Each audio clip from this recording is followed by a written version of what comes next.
Selamat siang, perkenalkan nama saya Ursula Arek, perwakilan dari kelompok 2. Kelompok saya terdiri dari Muhammad Rizky Ferbiasan Lubis, dan Septi Tricayani, dan Syareni Vesya.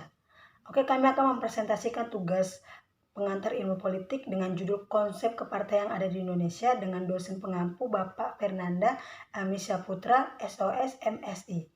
Oke, sebelum melanjutkan ke materi selanjutnya, kami memiliki 3 pokok bahasan, yaitu definisi kepartaian, ciri-ciri kepartaian, dan struktur kepartaian. Oke, baik, saya akan menjelaskan sedikit definisi kepartaian. Definisi tersebut sebagai suatu jenis pengaturan politik pemerintah di mana partai-partai politik diizinkan untuk beroperasi dengan tujuan membentuk pemerintahan berdasarkan partai politik dasar.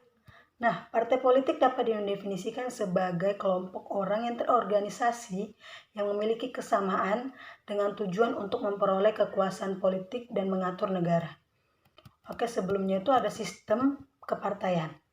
Sistem kepartaian itu ada 2, di mana sistem kepartaian adalah pola kompetisi terus-menerus dan bersifat stabil yang selalu tampak di setiap proses pemilu tiap negara. Dan yang kedua itu ada sistem kepartaian bergantung pada jenis sistem politik yang ada di dalam suatu negara. Selain itu, ia juga bergantung pada kemajemukan suku, agama, ekonomi, dan aliran politik yang ada.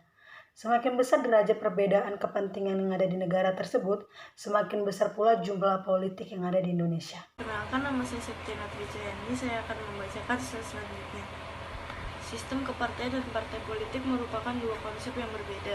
Sistem kepartaian menunjukkan format keberadaan antar partai politik dalam sebuah sistem politik spesifik. Disebut sebagai spesifik oleh sebab sistem politik berbeda-beda di setiap negara atau di satu negara pun berbeda-beda dilihat dari aspek sejarahnya. Sistem politik yang dikenal hingga kini adalah demokrasi liberal, kediktatoran militer, komunis, dan otoritarian kontemporer. Selanjutnya adalah sistem kepartaian politik modern. Yang pertama ada sistem satu partai, yang kedua ada sistem 2 partai, yang ketiga ada sistem partai dominan, dan yang terakhir adalah sistem multipartai. Saya akan menjelaskan tentang sistem kepartaian di Indonesia. Sebelumnya, perkenalkan, nama saya Syareni Vesya. Jadi, sistem kepartaian di Indonesia itu adalah konstitusi atau UUD yang tidak mengamatkan secara jelas sistem kepartaian apa yang harus diimplementasikan. Meskipun demikian, konstitusi mensyaratkan bahwa bangsa Indonesia menerapkan sistem multipartai. Jadi pada pasal 6A 2 UUD 1945 yang menyatakan bahwa pasangan presiden dan wakil presiden diusulkan sebagai partai politik atau gabungan partai politik. Dari pasal tersebut tersirat bahwa Indonesia menganut sistem multi partai karena yang berhak mencalonkan pasangannya calon presiden dan wakil presiden adalah partai politik atau gabungan partai politik. Kata-kata atau gabungan partai politik artinya paling sedikit 2 partai politik yang mengambungkan diri untuk mencalonkan presiden.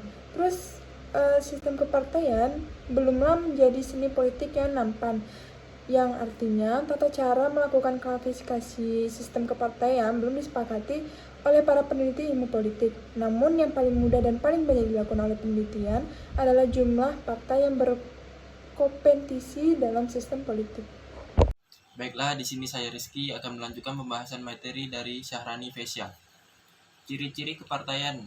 Ciri-ciri kepartaian memiliki beberapa, yaitu 1. Memiliki fondasi yang berasal dari masyarakat lokal. 2. Melakukan kegiatan yang terus-menerus. Maksud dari ciri ini adalah yang bukan partai 5 tahunan. Meskipun sedang tidak ada pemilihan umum, partai ini harus tetap melakukan kegiatan tertentu.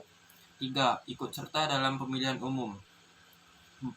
Berusaha buat bisa mendapatkan kekuasaan dalam pemerintahan. Ini juga menjadi salah satu tujuan diadakannya pemilu. Struktur kepartaian menurut Maurice de Furger. 1. Struktur langsung ialah kepartaian yang tersusun atas individu yang telah mengisi formulir keanggotaan. 2. Struktur tak langsung adalah kepartaian yang keanggotaan partainya terbentuk melalui keorganisasian kepentingan seperti organisasi buruh, intelektual, keagamaan.